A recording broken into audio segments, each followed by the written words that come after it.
최고위원의 발언이 있겠습니다. 네, 설 연휴 기간 지역 곳곳에서 터져나온 국민의 절박한 목소리는 내란 극복과 민생 회복이었습니다. 특히 과일값이 너무나 올라서 장바구니에 담기 겁날 정도였다고 합니다. 이럴 때일수록 내란 극복을 통한 민생 회복에 더욱 집중해야 합니다. 추경 편성으로 얼어붙은 지역 경제를 살려야 합니다. 먼저 설 명절을 맞아 민주당 지방정부가 발행한 지역화폐가 모처럼 전통시장에 활력을 불어넣었다고 합니다. 경기 침체와 내란 등으로 소비가 꽁꽁 얼어붙은 가운데 지역 경제에 마중물이 된 것입니다. 그렇습니다. 지금은 재정의 적극적인 역할이 필요합니다. 정부는 탁상공론과 여당 눈치 보기에서 당장 벗어나십시오.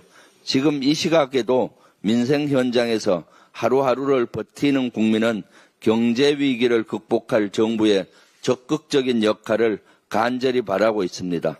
그런데 이 와중에도 국민의힘 당협위원장들은 지난 설 당일 서울구치소를 찾아 윤석열을 향해 90도 세배를 했다고 합니다.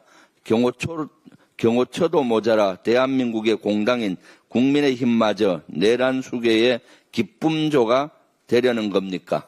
아니면 극단 세력의 눈치를 보는 겁니까? 후자가 맞다면 국민의힘이 아니라 극단 세력의 힘으로 당명을 바꿔야 하는 것 아닙니까? 한 시민은 지난 24일 귀경 인사차 서울역에 나온 국민의힘 지도부를 향해 이렇게 말했습니다.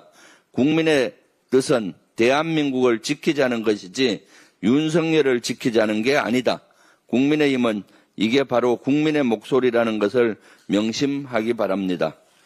정부가 오늘 국무회의를 열어 내란 특검법 제2 요구안을 상정할 것으로 보입니다. 최상목 권한대행이 이를 제거한다면 7번째 거부권 행사입니다. 대통령 권한대행으로선 역대 최다입니다. 앞서 민주당은 정부와 여당이 위헌이라고 우겼던 내용까지 빠짐없이 수정해 법안을 의결했습니다. 가장 논란이 됐던 특검 추진 방식은 물론 수사 범위까지 여당 법안을 사실상 그대로 반영했습니다. 수사 인력과 기간 역시 기존보다 크게 줄였습니다. 최 대행은 거부권을 행사할 명분이 전혀 없습니다. 국민이 지켜보고 있습니다. 오판하지 않길 바랍니다.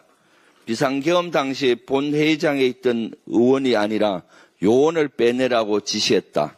이런 역대급 헛소리를 깰 녹취록이 조만간 공개될 전망입니다.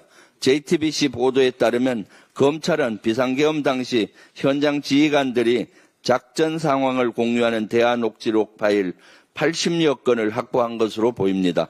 국회 안에 있는 인원을 끄집어내라는 윤석열의 지시가 있었다는 곽종근 전 특전사령관의 발언을 뒷받침할 유력한 증거입니다. 검찰은 윤석열에 대한 형사재판에서 이 녹취 파일을 증거로 제출할 계획입니다. 이런 상황에서도 윤석열 측은 국회 요원이라고 주장할 겁니까? 더 이상 헌법재판소를 봉숭아 학당으로 만들지 말고 윤석열은 나라와 국민을 위해 하루빨리 그 자리에서 내려오기 바랍니다. 이상입니다. 다음으로 주철현 최고위원의 발언이